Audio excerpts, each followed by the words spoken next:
starting initial planning. Obviously, we had intended to be in there now, so we had to do some juggling of programs that we had previously scheduled, but people have been rolling with the punches and flip-flop, but that's our number one question. Just like at Disney's number one question is, when is the 2 p.m. parade? Our question is, when are you moving? So we're projecting to move in the first week of November. So Great. I went to look at the paving, but it was too busy with soccer to even get in there.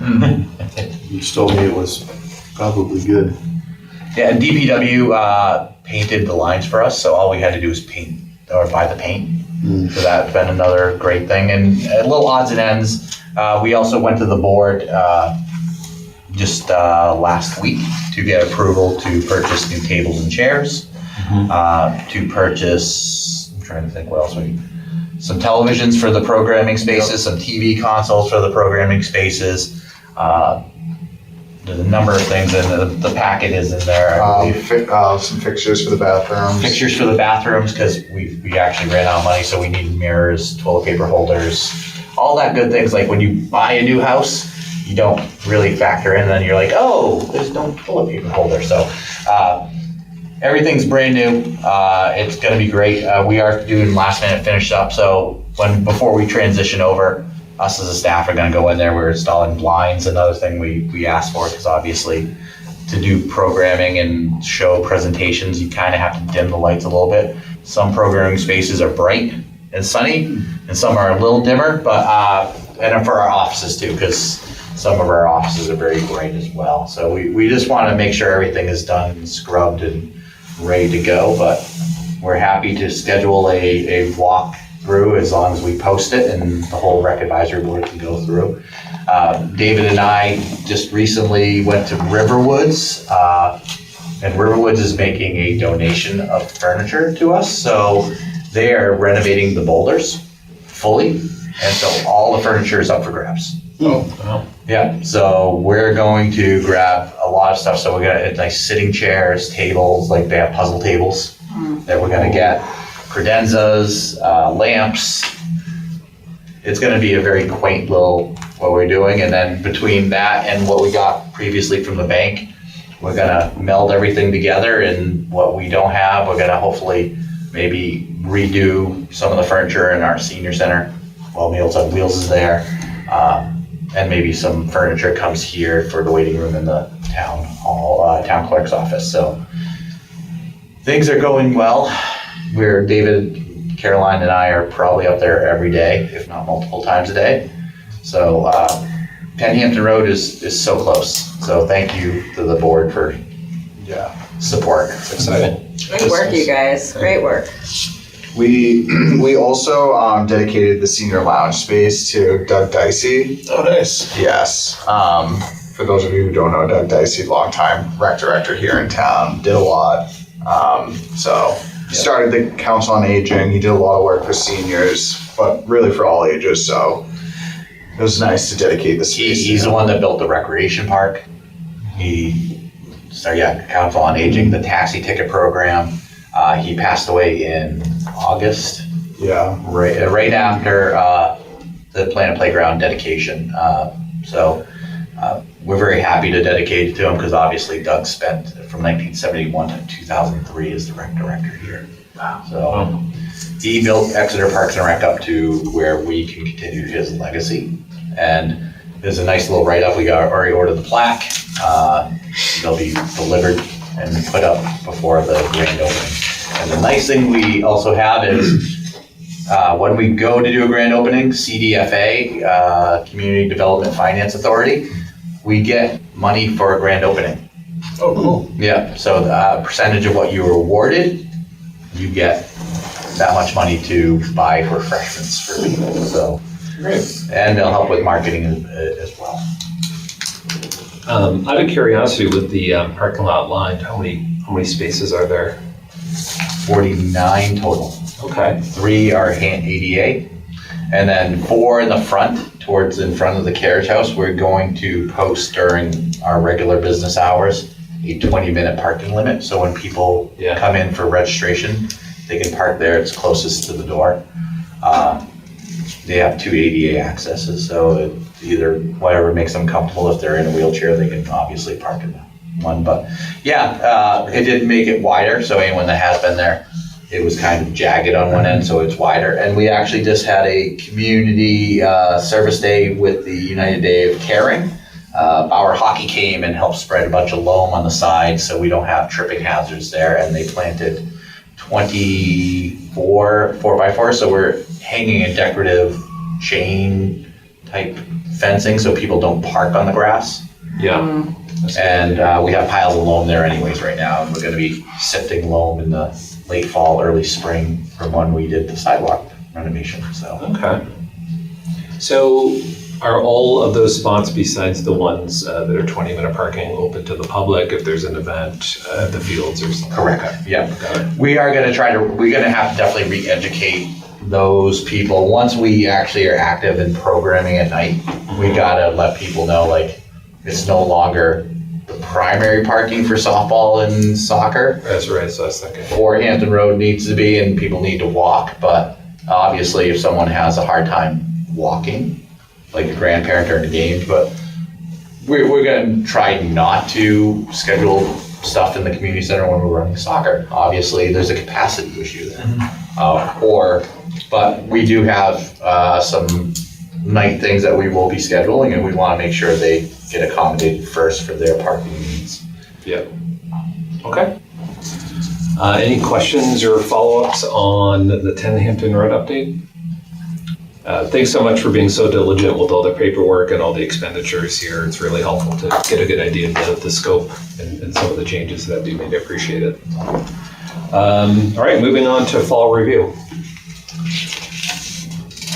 Do you wanna? We had a great soccer season. It just wrapped on Saturday, and I wanted to say thank you to all my volunteer coaches. Most teams had 2 coaches this year, so there's even some with 3. So thank you to all the parents, aunts, uncles, siblings, etc., who volunteered to coach. It makes a huge difference in these kids' lives. So thank you.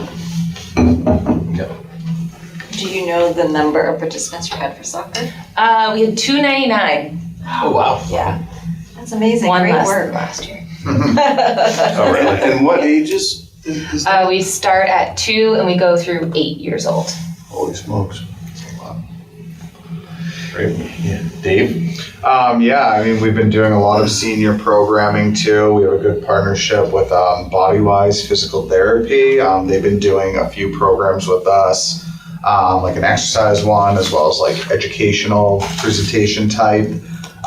We started a Medicare open office hours. So every Wednesday from 10 a.m. to noon, there is a insurance agent there for anyone who has questions during open enrollment. I think we had 3 come in today. Each week it seems like, which I was surprised too because of the weather this morning. But yeah, it seems to be going well with that. It's been really helpful. Some other like arts, crafts, programming. So we're excited to get into 10 Hampton. We're just, trying to like plan ahead because we were supposed to be in there. So as Greg mentioned earlier, it was a little tricky, but yeah, everyone's been flexible. So it's been going well. Our indoor walking program, it's about like 20 people on average each week in there. We added a second day, thank you. So Tuesdays and Thursdays now, people can walk indoors at Phillips Exeter's field house, which is great, especially now that it's getting colder. So we want to thank PEA for opening its doors to the public for that. That's another great partnership we have. Senior luncheons? Senior luncheons, yeah, those are going really well. We changed a couple procedures with that. So now we open registration the first of each month. The reason we did that is people could register for all 12 months. And then, people would forget, did I register for this one? So we were maxing out at 75, but we'd have like 50, 60 people show up. So we thought, well, maybe we'll have people register for that month. And then we're also charging $3 per person to help spread the grant money further. And it also holds people a little bit more accountable on showing up too. So we haven't really had any pushback or anything like No. that. We base the $3 off of what Meals on Wheels charges. Yes. So that's nice, affordable. I would like to say our food's a little bit better, but and we have our next luncheon on this upcoming Thursday. Yes. No, Yep, Thursday. the Yeah. 30th. Yes. not this Not Thursday. tomorrow. Tomorrow, the 30th. Thank you. Italian wedding soup, salad, Vegetable soup, and vegetable soup, and pumpkin spice cake, yeah, and Bread. rolls. bread, And, and yeah. a baguette. Oof. Yeah. Nice. So if anyone wants to come and help serve too, you're more than welcome to. Lovely. We usually have the fire department send some people down. Our senior council is there. There's no shortage of volunteers, but it is a fun event if you ever want to join us. I know you're all busy. I saw the video about the walking that was done at PEA, like the video that, Yeah. you have that made, how did that come to be? We did it in the spring, I Yeah. wanna say. I think just working with Bob at Yeah. Exeter TV, looking for content, we're like, we have a pretty cool program for Yeah, you. I think we've been trying to highlight our senior programming in particular, just to get the word out. So that was one of the things that he. Yeah, you guys did great, you sounded wonderful. Yeah, that was very cool. Yeah, it's a nice piece. And one other is fall review. Thank you, Nick and Mike, for volunteering, and Dan for participating in the powder keg beer. And Steph too. Steph Bedazzled. Haven't missed a one. Jules, her shirt, and Steph came in big time. We had a family dropout, and Steph pulled more people in. So thank you, Steph, for getting those volunteers. It was another successful day. Very warm. Projecting to make about what we made last year, slightly under. Reason being slightly under, we sold 300 tickets less. And we gave a stipend out for chili, which was a big success. We had 11 chili vendors. We had enough chili that they were giving away bowls of chili at the end to people just to take home. And it was a great day. I mean, we had no parking issues. The crowd was great. Maddie and the Penders was a great band. And so I mean, we've been busy. And the powder keg was a good kickoff. And then next week, this Saturday, we have our Halloween parade. So we're looking for volunteers as well. So if anyone wants to judge scary kids volunteers, that would be great. And anyone in the audience that's actually watching one of these videos. So, yeah. Do you think that you'd want to go back to adding those 300, or were you pleased with the lighter numbers? We could definitely Logistically. fit the 300. We spread it out even further than we had previously. The layout was excellent this It year. really Yeah. didn't feel Yeah. congested, even for us, Yeah. David and I emptying trash all day long. Mike doing the chili was a big help, and Nick stepped up. Kudos. It's funny. The chamber said they had someone. They said, "Oh, this is how you do it," and Nick had already expressed like, "Oh, I watched the video how to process tickets." And once this volunteer was like, "I can't see," they quickly pulled Nick in to process tickets. So it's definitely a team effort, and working with the chamber is a delight. We're all on top of things, and it's crazy. 14 years? 13. Yeah. This Yeah. was 13. Yeah. So, I mean, It seemed like a big success for sure. yeah. You know? I always show up for the early shift, and every year I get there, there's less to do because you guys have already done more. So And it's a big lift. DPW helps us quite a bit too, our Yeah. highway department. They help us set up the fence. They help us mark all the no parking. They help us haul tables. Obviously, there's 90 tables we need to move from one location to the next. They go get ice. They help haul ice. They help pick up trash. They help take down the fence. I mean, Mark Schultz and George, I don't know George's last name, they've been with us since the beginning. Those are two DPW guys. They're some of the hardest working guys, and they know the routine now. So they're part of our team where they've made suggestions. Like, why we get ice at the Fisherman's Co-op is because of Mark Schultz, because he's a captain. He goes, this is the cheapest place to get ice. So we have the big vats, we go get ice. And it's been really a pleasure working with them, and we worked with the fire and police. And it's a whole team effort in town here for this. Obviously, it's a big economic driver bringing people in. Yeah. And you did a very good job ordering the weather. Oh, yes. Could have been cooler, Yeah. a little warm. Yeah. Yeah. Any other fall reviews? No, that's All right, with that, I'm going to hand over control to Jen Harrington. Moving on to park projects. Looks like we're moving on to park projects. Yes. So obviously the Park Improvement Fund was approved in March. So we had approximately $140,000 in our Park Improvement Fund. So we're just going down the line of the maintenance items we wanted. So first was the Gilman Park infield will be replaced in 2 weeks. That's a big one. Anyone that has played t-ball or been down there, it's not an infield. It's a dirt that we throw infield mix in, and Dan does his magic with some maintenance and makes it look like an infield. It will be an actual infield now. So that Mission Turf, and it's all in your packet. So Mission Turf here in Exeter, who has done wonders on all our athletic fields in town, will be doing that work.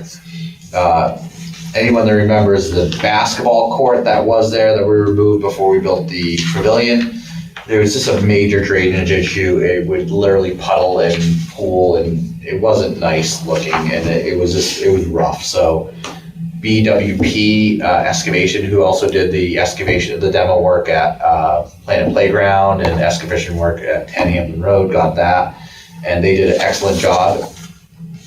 Leveled, graded properly. They reused loam that they could and screened it, brought in new loam. Not only did they do that, they also filled in a deep depression where an old playground had been. So that deep depression in Gilman is no longer there. So that's no longer puddling. Hydro-seeded, and lo and behold, even though we were in a drought, it all grew in. So it looks fabulous. No. Yeah, and now it's pitched the right way, so there's not going to be puddles. Gilman Park, we're mimicking the guardrail on that side as well, as I mentioned in previous meetings. That will look like it's going in next week. So that's something so Gilman will be pretty wrapped up until we go to further phases down the line of adding electrical, adding a playground, possibly a permanent porta potty bathhouse type structure. So I mean, it looks a lot better, and it should make a pleasant playing experience this spring. We extended, as I mentioned earlier, the walkway to 4 Hampton Road from 4 to 10 is in. It looks great.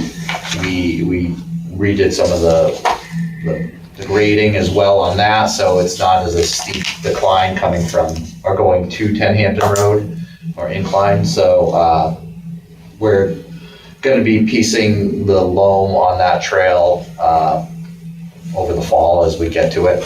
We're going to do a fall cleanup probably first with leaves, but now people can feel comfortable if they walk to 4 Hampton Road and they want to continue to 10, they can just come into the rec park, walk up that pathway. HDC is going to be giving us a couple of cement ballards to put on either end, so to prevent cars from driving, but easily movable by our park staff, so if we need to do maintenance, which is great. They're just looking to get rid of them out of their yard. The most exciting part is the Dan Healy Pool House interior renovations are ongoing. Our park staff, Scott Thomas and Chad Dean, they tore out all those partitions, Jen, and all the countertop. It looks great. And they patched every little hole. And now the painting started this week and should be wrapped up by Tuesday, which will free up the epoxy company to come in and grind down the floor and do the epoxy as well.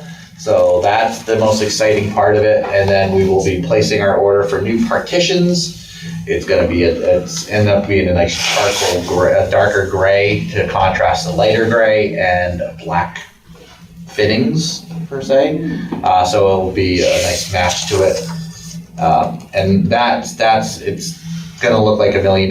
We will now have 2 family ADA changing stalls in each of the bathrooms. So depending on if a family of 4 or 3 comes in, we've seen plenty of times where our changing stalls were so small, a family couldn't go in at once. Now they can all go in because there'll be a big enough one where they can kind of spread out. And we'll have 2 adult changing tables. These are not gonna be the ones that are hydraulic. They're just gonna be fixed height because it's a seasonal building and it's open to the weather and it will deteriorate and we'd be wasting $9,000. So these non-elevating ones are pretty much stainless steel that this will attach to the wall. Think of a larger baby changing station. So they're still not cheap, but which I think I forgot to mention that. That's one of the things we had to go to the board back to 10 Hampton Road. I forgot to mention this is the contractor there was a miscommunication and he had not bought one that goes up and down for 10 Hampton Road. We got permission to use Rec revolving fund to purchase one that goes up and down, and that is being delivered tomorrow. So we're purchasing the one that is incorrect for 10 Hampton Road to use at 4 Hampton Road. So it's not going to waste. We're gonna have to buy one at 2 anyways, so that's getting that out of the way. So, and then lastly, and I don't think I forgot to put it on there, we are renovating the spray pad as well. Spray pad was losing over 500 gallons a day in water. We have pinpointed where the leak is in one of the features, so we've already concrete cut, we're having it excavated, we're fixing all of it. But the best part is we're actually putting a larger circulating tank in the ground and kind of doing away with the one in the parking lot. The one in the parking lot would allow contaminants to get into it, and it was vastly small. And when we shut off the spray pad at night, it stopped circulating. So it really wasn't filtering like it should be. This new circulating tank will stay on and it'll filter 24 hours a day, 7 days a week. And all we have to do is just turn on the features when we get there. So it'll be cleaner water, it'll be more state compliant, and we will not have the leakage that we had before. One of the things that we are waiting on that the select board will approve down the line is the new surfacing for the spray pad. We are getting a rubberized surfacing to go over it because obviously we have all these saw cuts in the concrete, so we just don't want the water going down there.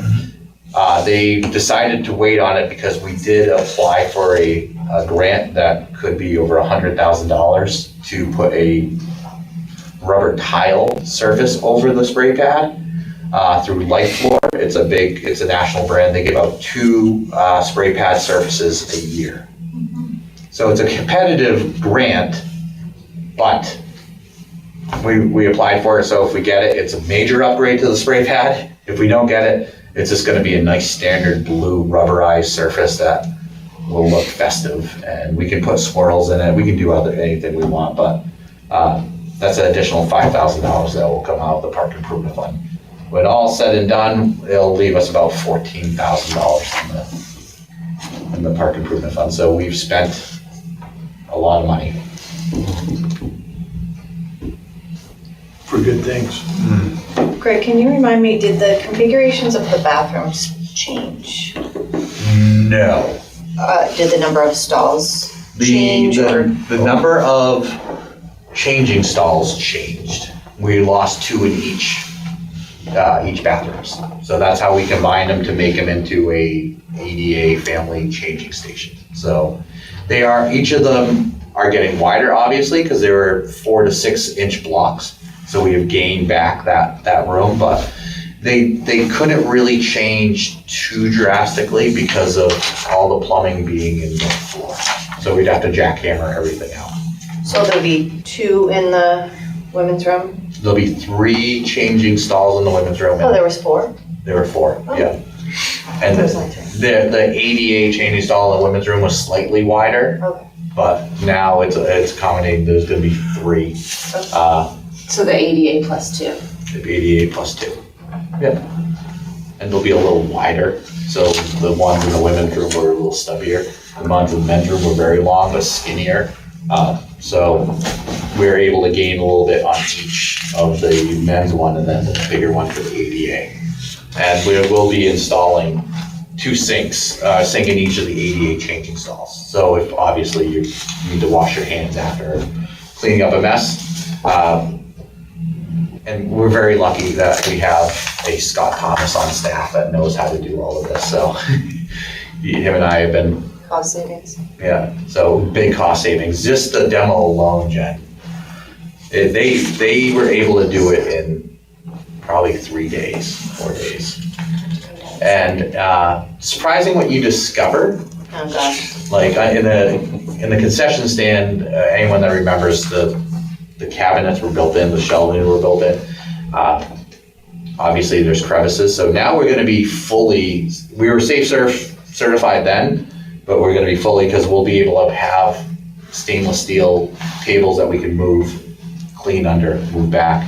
No holes, no little crevices for our furry friends to hide in. And everything is gonna be elevated off of the floor. And it's gonna be a lot more hygienic than it is. And it does allow us to free up shifting around. Jen came in last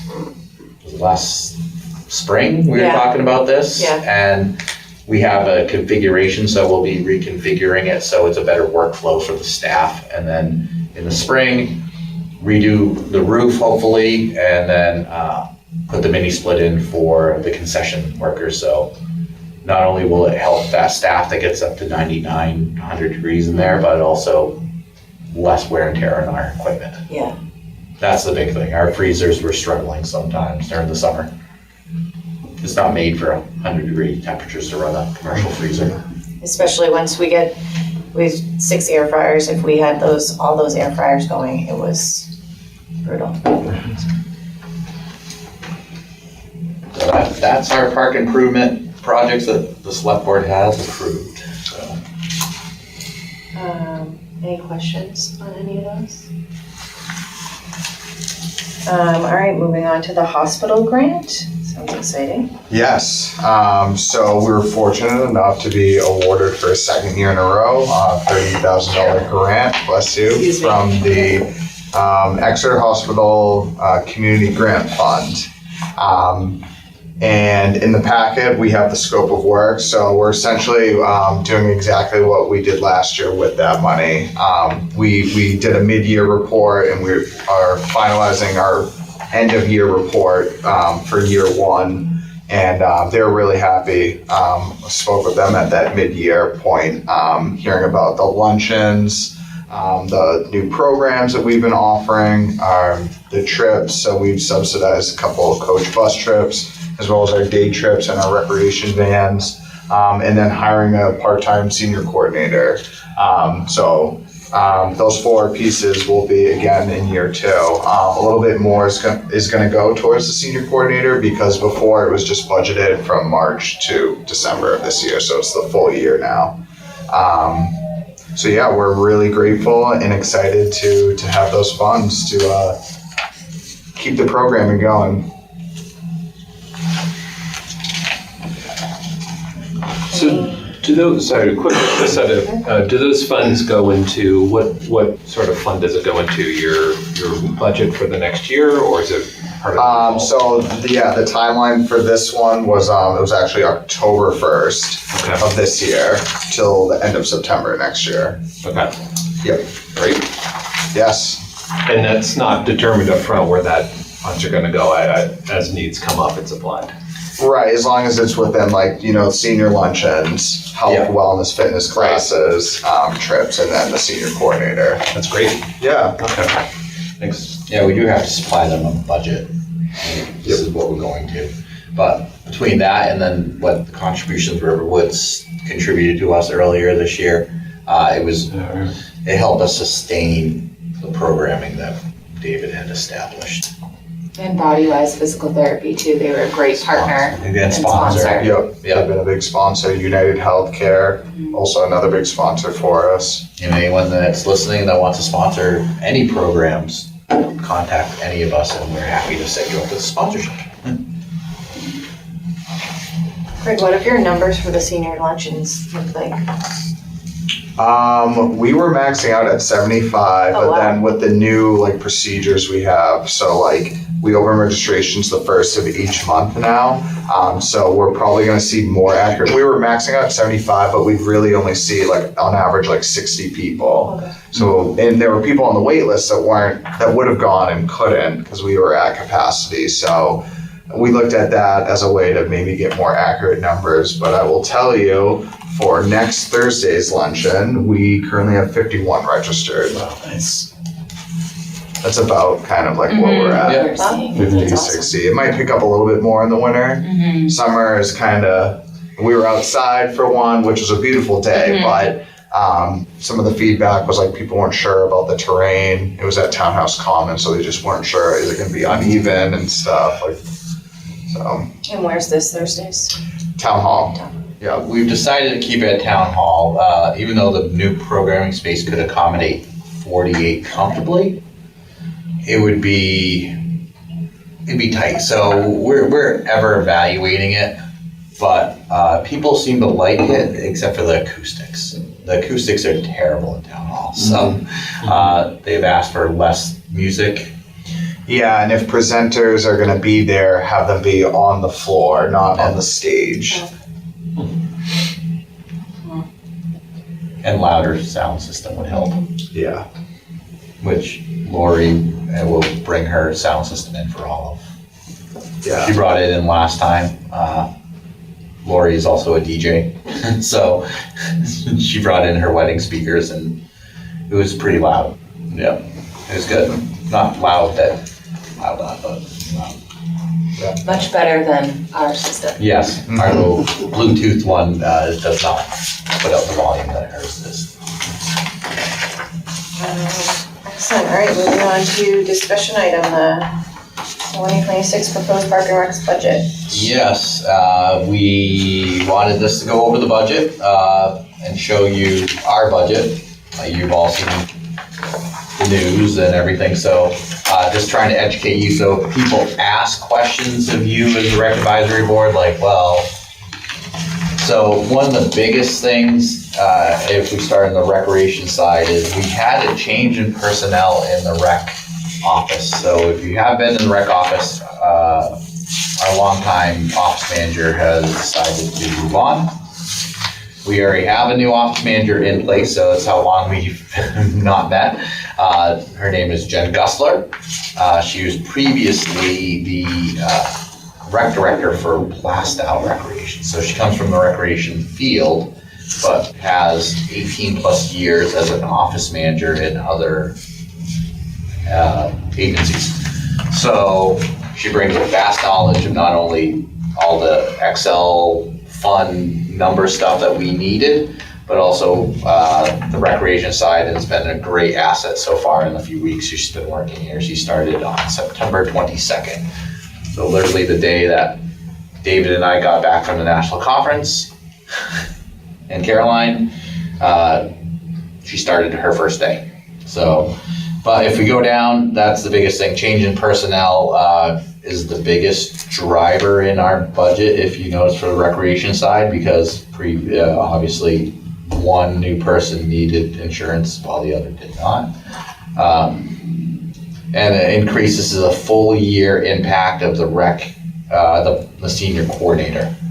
Every other line that is not, that's in our control, you'll notice is zero level funded. And that was our number one goal, is trying to keep the impact down as much as possible.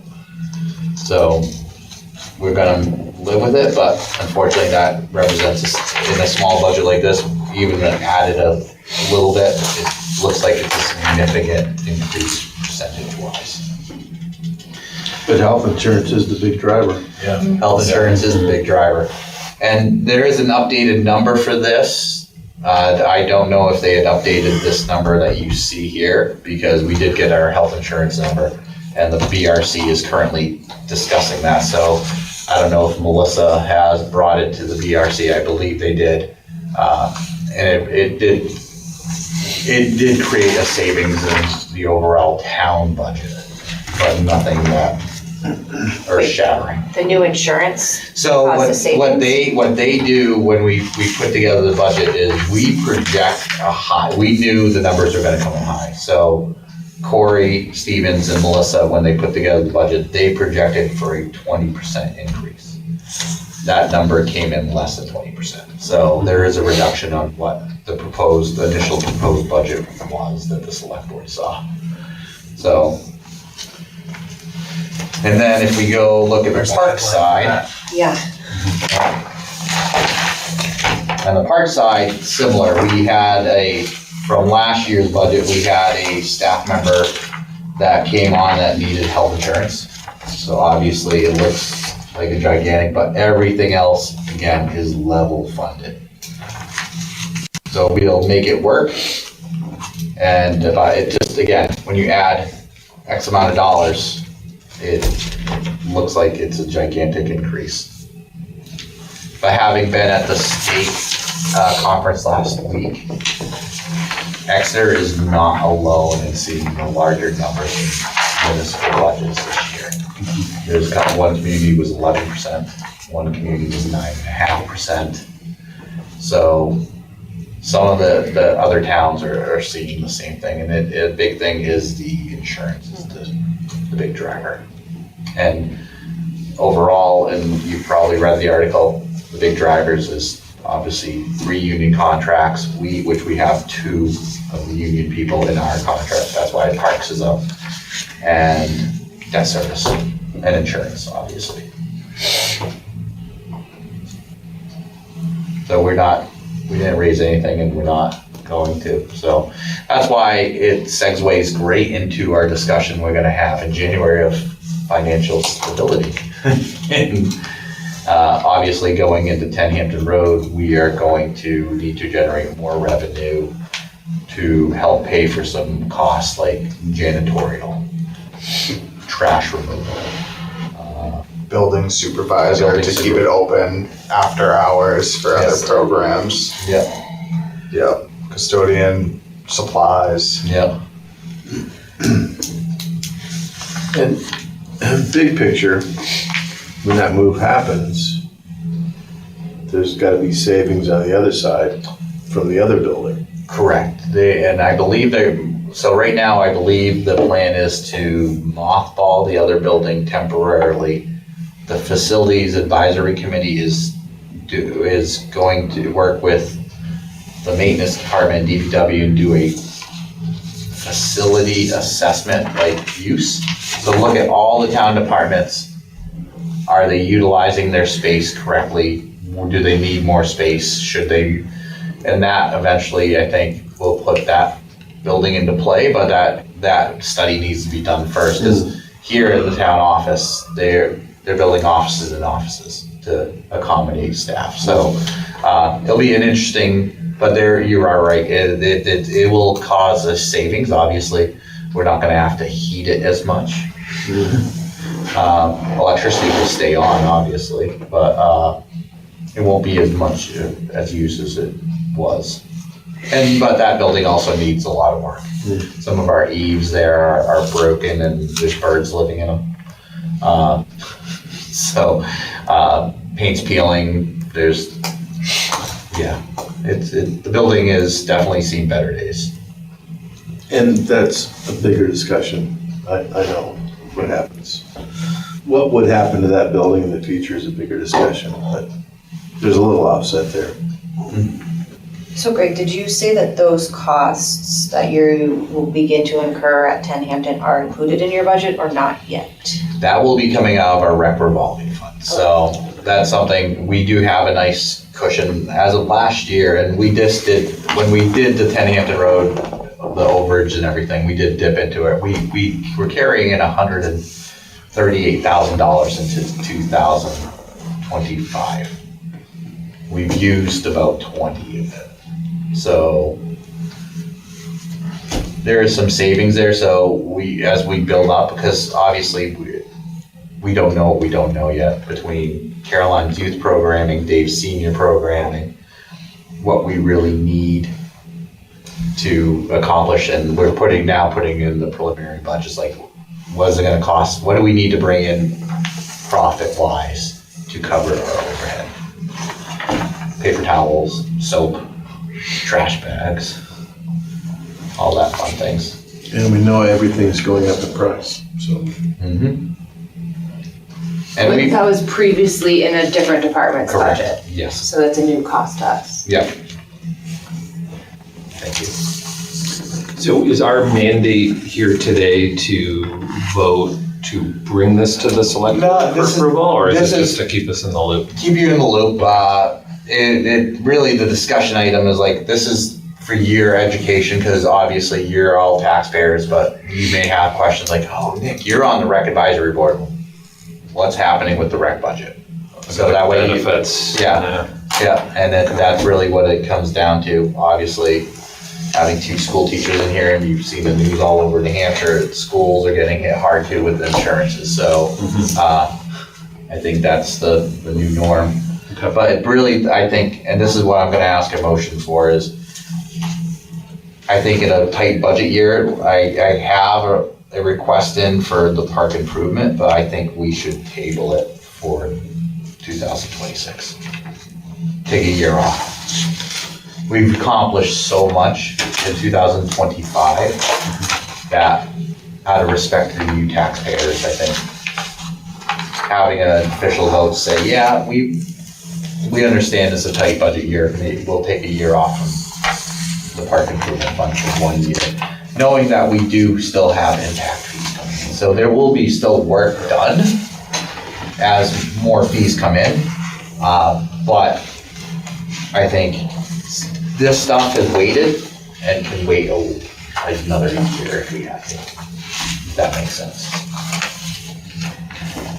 So you're looking for a motion to hold off on this park improvement plan that we have in front of us for Brickyard Park drainage and irrigation, the guardrail replacement at the skate park, phase 2, phase 3 of the Dan Healy bathhouse restoration, the electrical expansion of Park Street and Gilman, and replacement finishes. Yep. So you're looking for, Yep, because it was already in the preliminary budget given to the BRC, it already was reduced down from the original 100,000 to 50.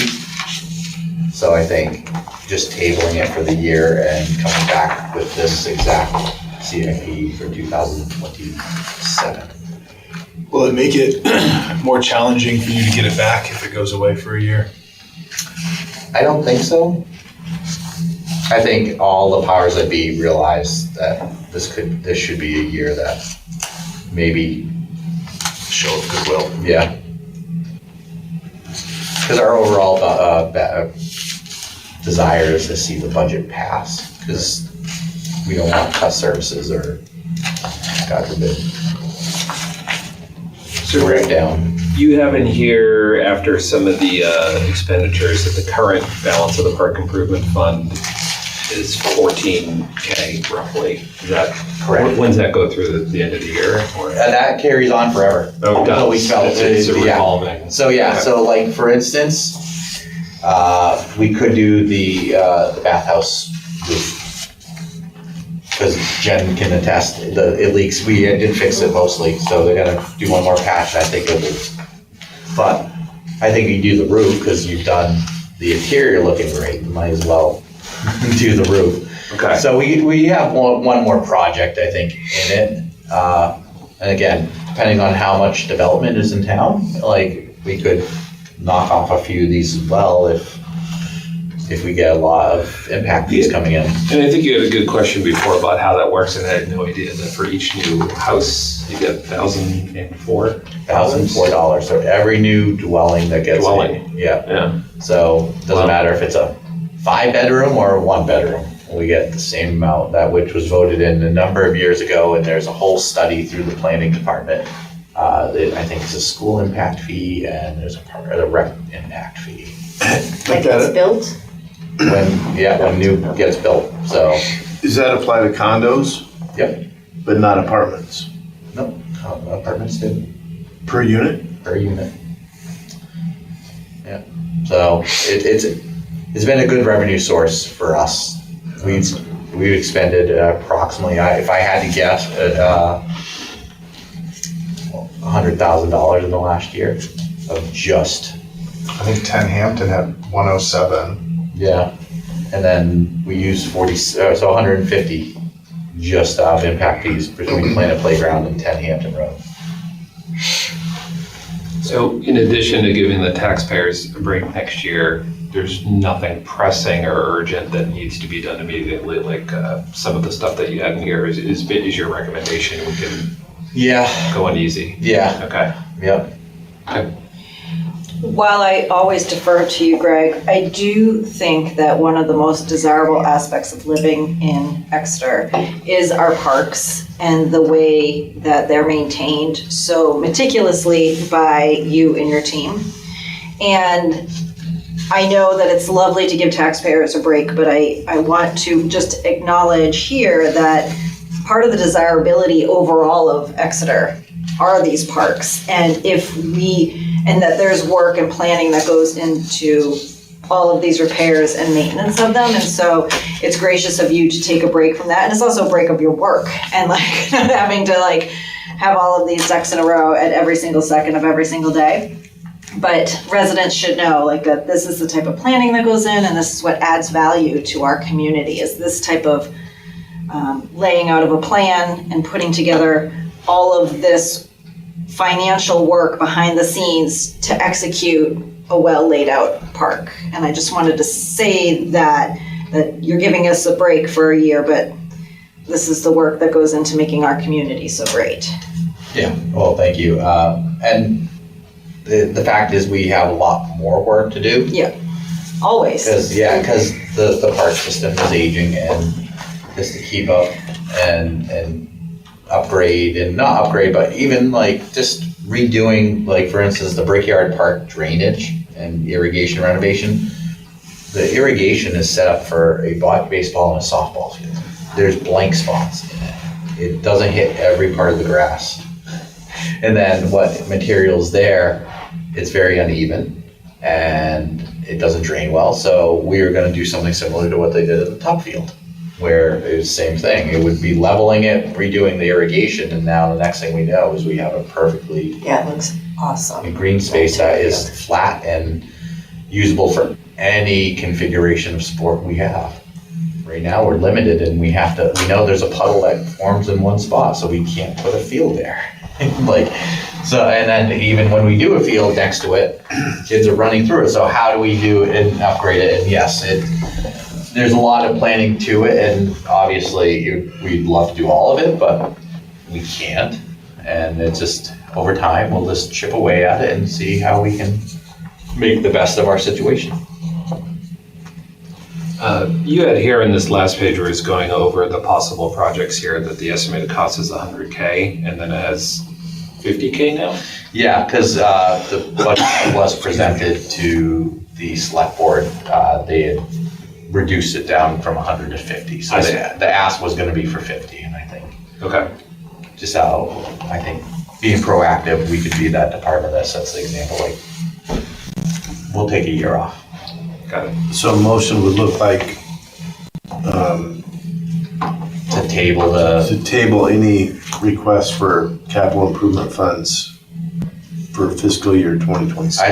to table the park improvement fund for the 2026 warrant. Can I ask one more question before that? Sure.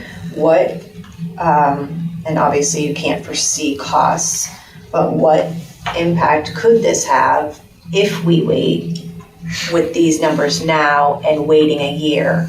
Obviously, we can't, forecast, but could something that was going to cost us $35,000 now cost us $50,000, and therefore having a greater impact on the taxpayers than if we just did it now. That example of the brickyard, I don't think dramatically goes up in price. That's mostly labor. Labor, not materials. Okay. Yeah. Same with the guardrails. Obviously, it's wood. Okay. So it's just paying a company to come in, pull the old rails, put it in. Could that something my guys could accomplish? Maybe, but they already do a lot. And then the other, like the restoration, it's specialty items. For instance, one of the things in there, I think new windows. So anyone that looks at the Dan Healy pool, you notice the fogged out windows at the top. We've priced out where eventually to add further ventilation is windows that with a button open to allow more ventilation, more air to get into the bathrooms themselves. It's not that bad. And then electricals, yeah, just getting, so it's not, I don't think it's a major impact. Could it push off like replacing the benches at Park Street? There's benches there. We want to go with a more sustainable material. So it's, but people could always, well, those are all memorial benches. Yeah, so, yeah, Okay. never mind. I just want to make sure that putting it off isn't gonna, in the end, just cost us twice as much. No.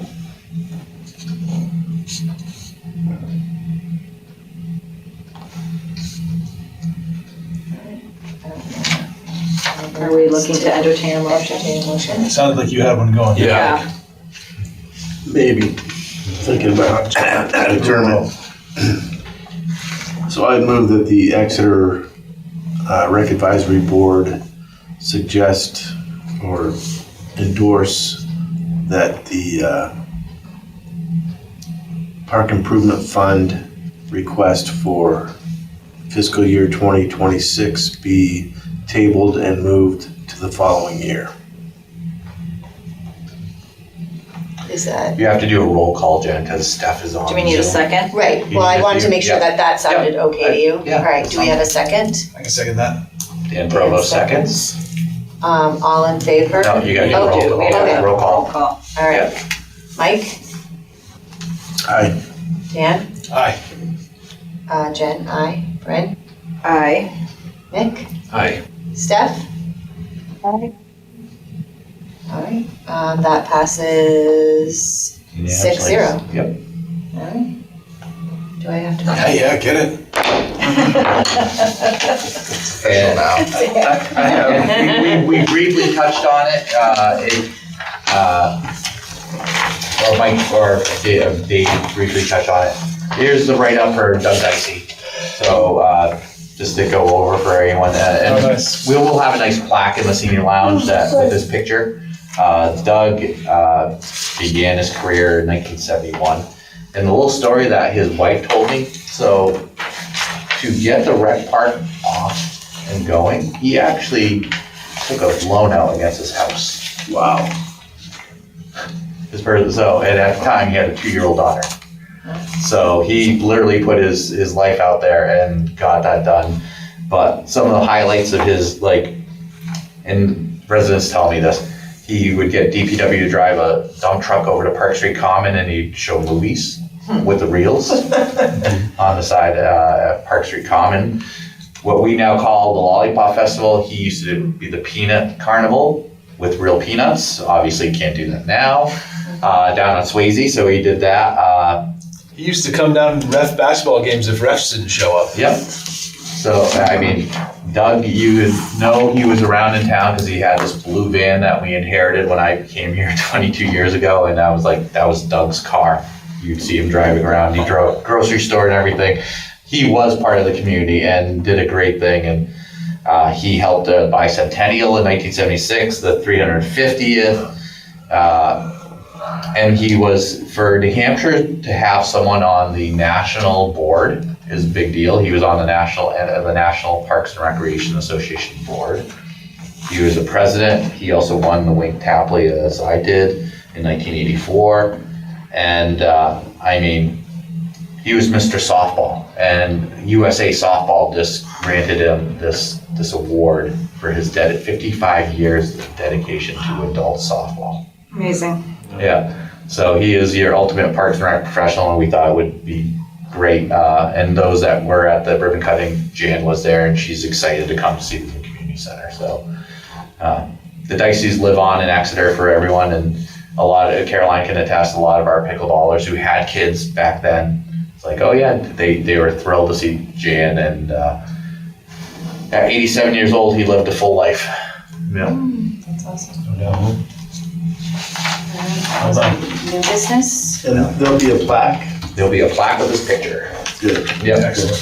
And if anyone knew Doug, and I showed Dave the picture of it, shirt and tie, sports coat, every day, even in the summer.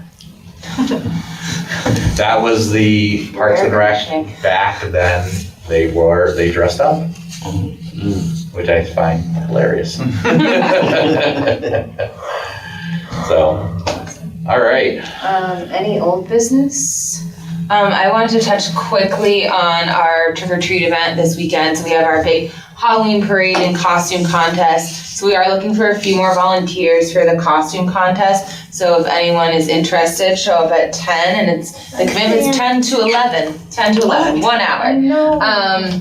So super excited. Our intern's been working really hard. So we're gonna have some carnival games, like a couple carnival games that kids can play while they're waiting. We'll also have judges' tables this year. So people entering the costume contest can check in at the table, and the judge will be right there. So we know, like, who's the judge? Where's the judge? That's smart. Where do you want volunteers to meet? Just have a couple kids that can come. Right at the the entrance to Swayze. Okay. Yeah, at the little gate on Water Street. I have It's to so rescind fun. my volunteer. Oh. I just remembered it is UNH Parent Weekend. That's why I can't fun. go. I don't have a UNH kid, but my nieces. Well, That's why. I'm grill master. Ah, very nice. This is Saturday, right? Yes. Okay. It's so fun. We always. It's a blast. It is. It's so much fun. And Greg always puts me at grade 2 or younger since I teach grade 3. But I can't do it this year. But- I have to grill. Well, we'll take pictures for you. You will be missed.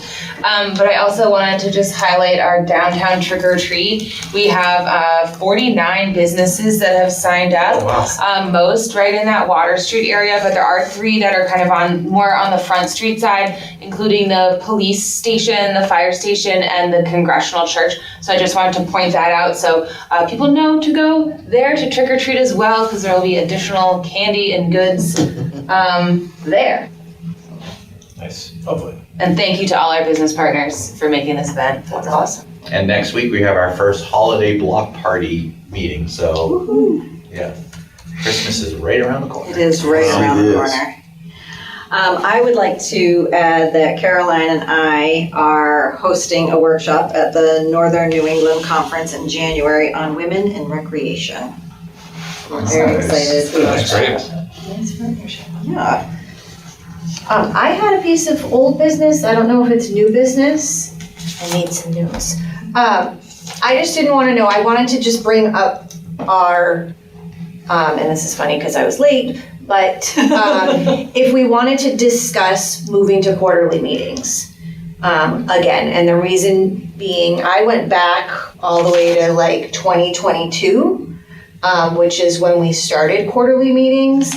And since then, we have canceled almost half, and we have not had a full board present since 2023, May of 2023.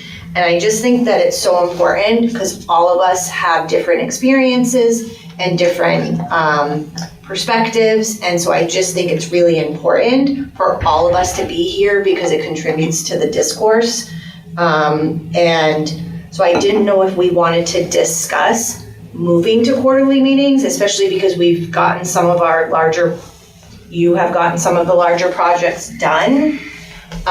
So there is less on the plate. There's always stuff on the plate. So I just didn't know. I just thought I'd throw it out there, open it to this discussion that you guys could strategically pick where it's not a busy time for you. So like maybe in between seasons where you've got a season going and a registration has started, And then as a board, we could really commit to coming to those four meetings a year.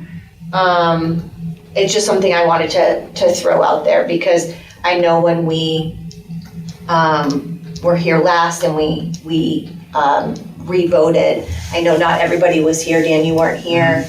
And so not everybody's voice was heard with that. And so I just thought it was important to just throw it out there just for some discussion.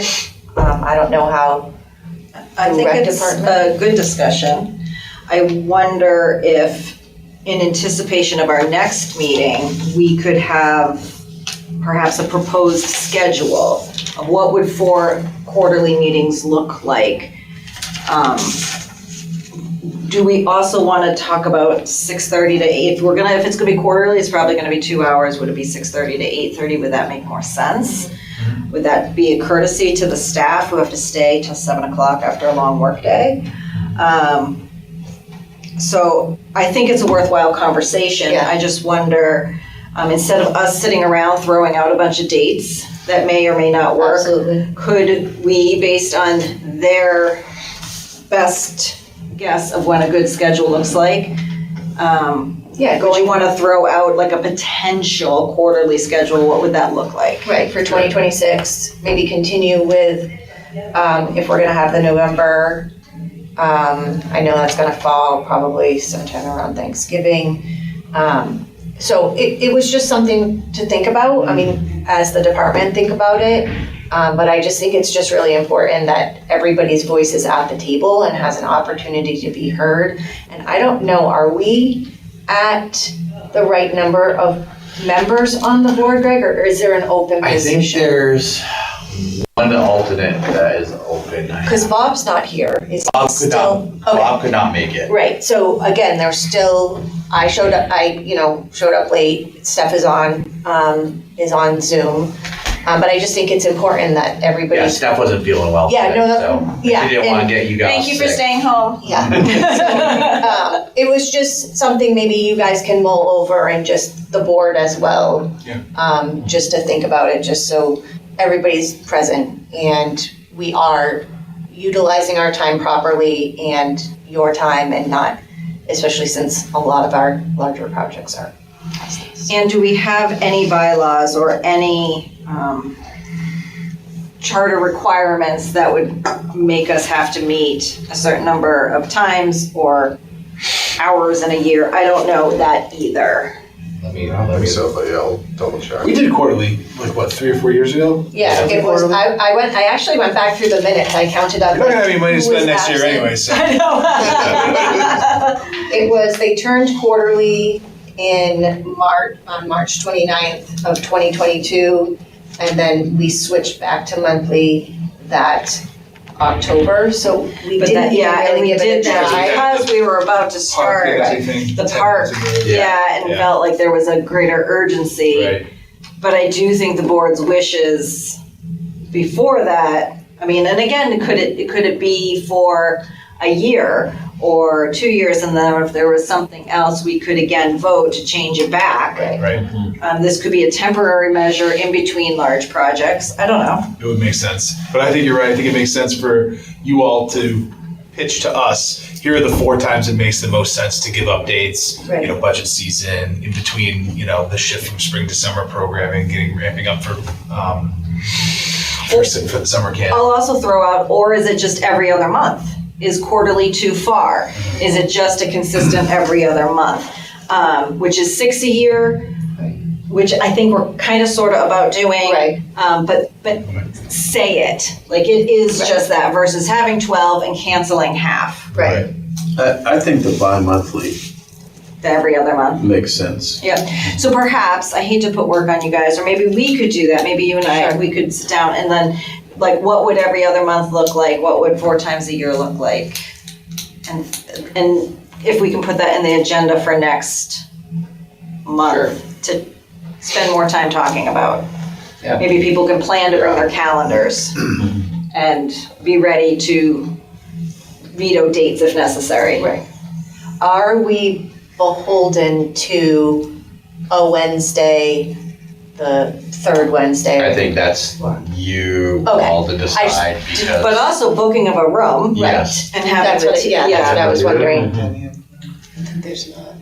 we don't have camera Yeah. capabilities unless we schedule with, because we want to have these televised, obviously, because there's a lot of good information that comes out of it, but it would be great if Exeter TV's listening, it'd be great if they had any funds to maybe put kind of a camera system if they had it, or you can get those owl ones that sits in the middle that spin. I do think you're going to get a demand from other city boards and other entities that want to have videotaped meetings, and it probably would behoove you guys to start talking to have that capability at 10 Hampton. I guarantee you're gonna get requests. Well, the large room is very equipped to have very large meetings. Yeah. Yeah. The capacity, if we did standing room only, 99 people. With chairs, it's more like 50 table chairs, so theater style, it comfortably 72 theater style, so it's, Nice. One of you is gonna become a room booker, and that's gonna become your full-time that's our thing. office manager that will be doing that. Any other old business? I just wanted to highlight one program that's really wonderful, and I just want to remind everyone that it exists and inform people that might be watching if they didn't know about it. It's called the Are You In program through the Key Collective, and that's our scholarship program. So Are You In kind of is a financial clearinghouse, and they help people get connected to discounted and free youth programs in the Seacoast area. So it's a really wonderful program. To qualify, you can either show your Medicaid card, your federal free and reduced lunch letter, or have like a qualified validator like a school nurse or a social worker validate you through the Key Collective. If you're an Exeter resident, it unlocks all of our in-house programs to you for free. Camp is a little bit different. That's a lottery system. But there's so many wonderful programs, not only with us, but within the whole Seacoast. So anyone experiencing any financial hardships, it's such a wonderful program to get your kids connected and involved in the community. Well said, Cuts Sarah. way back on the paperwork, the stigma, all of that. You just Exactly. have that Show the one- card and you're in. Yep, no questions asked. correct. It's huge. Yep. Really, really great. And program. as a rec department, you do not have to be accepting someone's financial Oh, information. yeah, no, yeah. Yeah. Exactly. And they do have funds available for scholarships if someone needs it. They do have some limited funds for scholarships because they've been doing a lot of fundraising. Kristen and her board are outstanding, and I sit on their advisory board. Like, not their board, but their advisory board, and there's a bunch of stakeholders that are on there, so. And I would also say that Key Collective is a great organization to donate to. Yep. Ditto that. And one last thing is, and she remind me, I do sit on, if anyone knows what SCORP is, it's the outdoor recreation plan for the state of New Hampshire. I've been appointed to their board to write the newest SCORP. There's 35 of us, so it's not like a heavy lift, but the state and the University of New Hampshire are looking at it differently than what they have in the past, where they got more agencies involved instead of doing some surveys. So look, and we'll send it out. There's surveys that will be coming out later because they want more public input on what people want to see on the outdoor, because it is very crucial. They selected me because of our Planet Playground, obviously, and knowing that we are very into accessibility, and that's one of the key components of SCORP. And don't ask me, Nancy would ask what they, I don't even know what it State is. Comprehensive Outdoor Recreation Thank Plan. Yeah, so, That's why she's. it's a 7-year plan.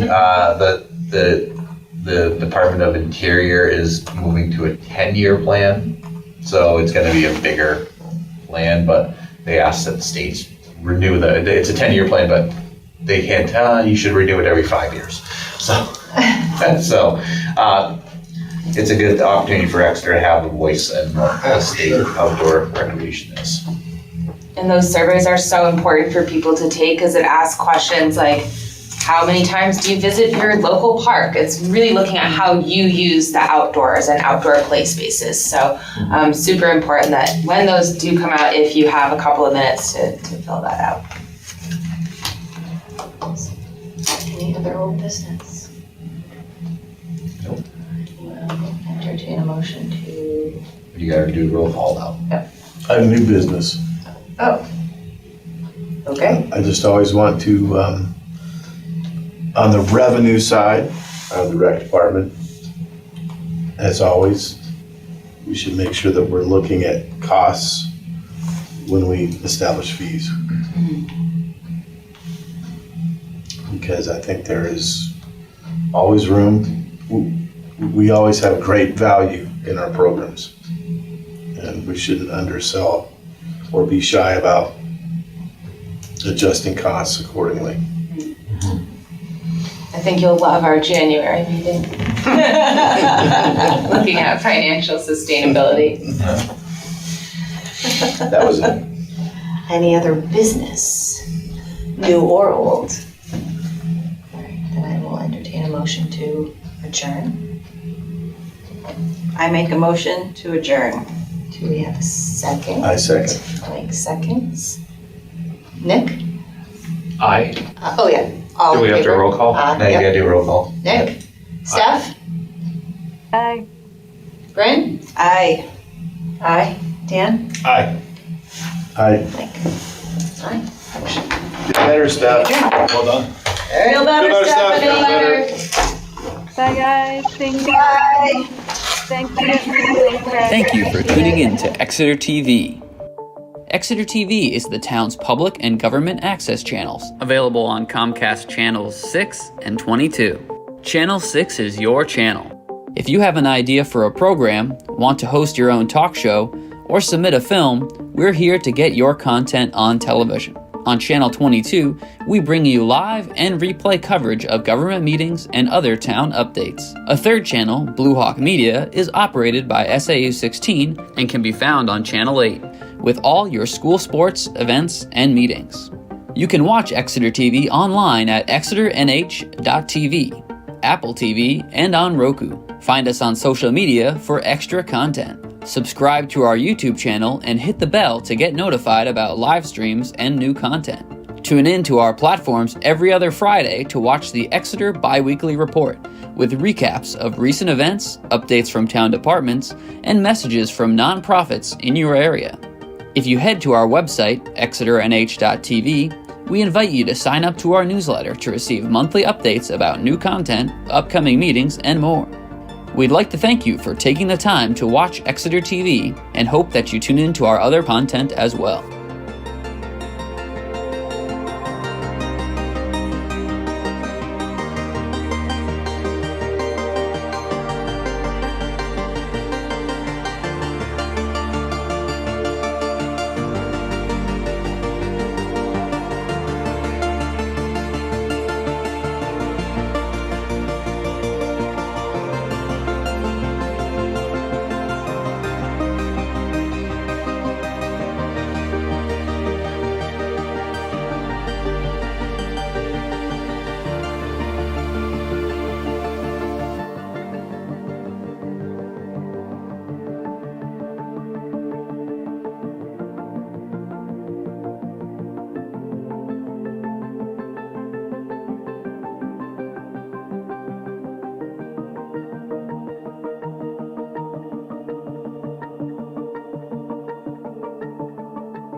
bones and big butt. Cash been splitting all on the floor. Bonafide, can't certified pro. On the pole upside down. For real? In 69, plenty of time to pay up. All day shit hurt, my night shit turn. You ain't in the way that you try, so you can see.